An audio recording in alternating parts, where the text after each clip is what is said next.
You have $214 in your account and an idea you can't stop thinking about at 2 a.m. This is where every empire begins. Not in a boardroom, in a bedroom with bad lighting and a phone that needs charging. You don't tell anyone yet, not because you're protecting it, because you know what they'll say. Be realistic. That's risky. What about your job? So you stay quiet. You open a notes app. You type 3 lines. You close it. You open it again. The idea doesn't leave. This is level 1. The idea exists only in your head. And the most dangerous thing in the world right now is not failure. It's never starting. Level 1. The idea. Net worth $0 in business. Everything is theoretical. You've been working for someone else for 3 years. You know exactly how the job gets done. You've watched your boss make decisions you could make better. You've seen the margins. You've seen what customers actually want versus what they're being sold. The idea isn't random. It came from friction, something broken that you kept bumping into, a problem nobody was solving well enough. That's where real businesses come from. Not inspiration boards, not business school. Friction. You spend 6 weeks researching. You watch YouTube videos. You read forums. You build a spreadsheet you'll never finish. You learn just enough to convince yourself it could work and just enough to scare yourself into waiting. The first rule: the idea is never the hard part. Starting is. Level 2. The first $1. Revenue $1 to $500. Everything feels impossible and electric at the same time. You don't launch a website. You don't build a brand. You don't spend $800 on a logo. You do one thing. You find one person who has the problem you solve. You offer to fix it. You charge them something, anything. Your first sale is $75. You did it from your phone. It took 4 hours. You made $75. That's less than minimum wage if you do the math. You don't do the math, because the $75 isn't the point. The proof is. Someone gave you money for something you made. That changes everything inside you. It rearranges something fundamental. You weren't just someone with an idea anymore. You were someone with a customer. You tell one person. They say, "That's cool." They don't understand what just happened. You don't try to explain it. The second rule: your first dollar is worth more than your first 1,000. It proves the idea is real. Level 3. The grind. Revenue $500 to $5,000 per month. You are doing everything yourself. Absolutely everything. You are the product, the marketing, the customer service, the accountant, the delivery. You wake up and there are 7 things that need to happen today, and none of them will happen unless you make them happen.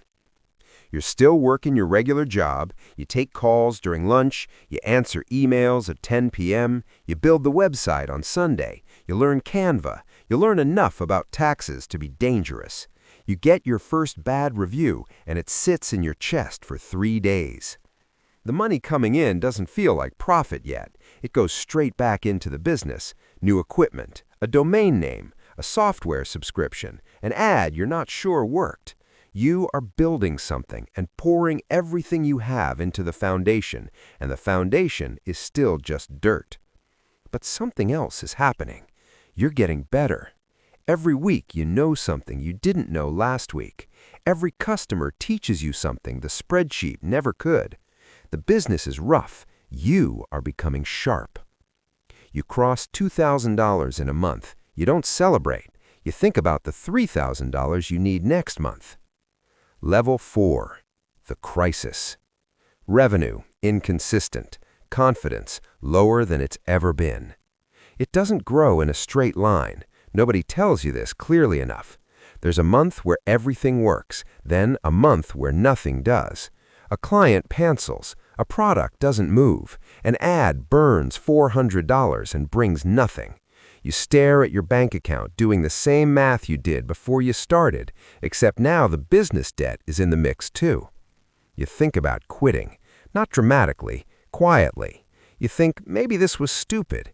Maybe the people who said be realistic were right. You've been doing this for 8 months and you're not rich. You're just tired in a different way. Here's what nobody posts about. The crisis isn't a sign the business is failing. The crisis is the business working. It's the point where people who shouldn't be doing this stop, and the people who belong here figure out what's actually wrong and fix it. You fix it. Slowly, unglamorously. You cut what isn't working. You double down on what is. You raise your prices. You lose 2 customers. You gain 3 better ones. The third rule. Every business hits the wall. Most people stop there. The wall is not the end. It's the filter. Level 5, the first hire. Revenue, $8,000 to $15,000 a month. You can't scale yourself anymore. You've hit the ceiling of what one person can do. There are only so many hours. You need help. The idea of paying someone else feels terrifying. What if there's a bad month? What if you can't make payroll? What if they do the job worse than you? You hire anyway. Part-time first, a contractor. Someone to handle the thing that takes the most time and requires the least of what only you can do. And something shifts. When you're not doing everything, you can finally think. You start working on the business instead of just in it. You see patterns you were too busy to see before. You find a better way to get customers. You build a process. The business starts to feel like a system instead of an emergency. Your revenue doesn't double immediately, but your ceiling just moved, and you can feel it. Level 6, the real business. Revenue, $25,000 to $80,000 a month.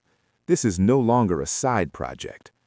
You have a small team now, 3 people, maybe 4. You have recurring revenue, you have processes, you have a customer base that comes back. You have a brand that people recognize in your market, even if that market is still small. You quit the job. Not impulsively. You planned it. You ran the numbers. You waited until the business was making more than your salary consistently for 6 months. Then you walked in and you gave your notice, and something inside you closed a door that you didn't even know was still open. You are now entirely responsible for your own income. There is no safety net. The weight of that is real. So is the feeling underneath it. You stop explaining your business to people who ask what you do. You just say, you run a company. That sentence takes 3 years to feel natural. Now it does. The 4th rule. The business becomes real the day you have more to lose by stopping than by continuing. Level 7, the operator. Revenue, $100K to $500K per month. You are building infrastructure now. You have stopped doing the work. You are managing the people who do the work. You are building systems, hiring managers, setting culture, making decisions that affect the people on your payroll. This is a different skill set entirely from what got you here.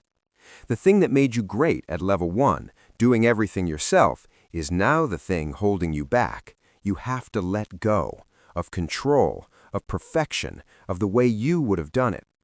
You hire someone smarter than you in finance. You hire someone with more experience in operations. You build an org chart. You attend meetings you don't run.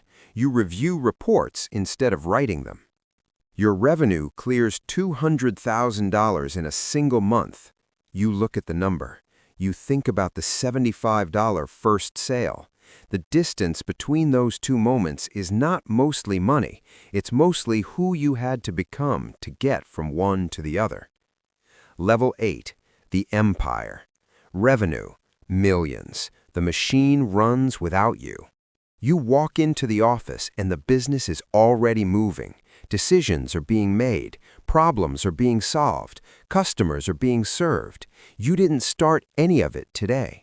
The system you built over years is running. You are thinking 3 years ahead now. New markets, acquisitions, a second brand. The conversation has shifted from survival to strategy, from making money to deploying it. You sit in a meeting with investors who want a piece of what you built. They talk about your company with the kind of language you used to read about other people's companies. Multiples, valuations, exit strategy. These are not abstract words anymore. These are your words now. You are wealthy, not in the way you imagined at 2 a.m. with the Notes app open. Wealthier. The idea back then was small. You didn't know how far it could go because you had never gone anywhere yet.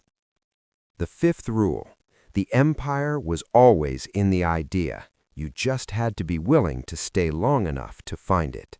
Somewhere right now, someone has an idea they can't stop thinking about. They're lying awake, running the numbers in their head. They're scared. They're second-guessing. They're wondering if it's worth it.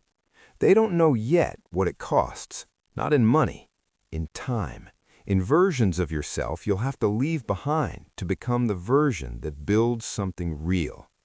The business doesn't wait until you're ready. The market doesn't care about your fears. The only question that matters is whether you'll start before the idea fades or let it sit in the Notes app forever, unbuilt. The idea is in your head right now. What you do next is the whole story.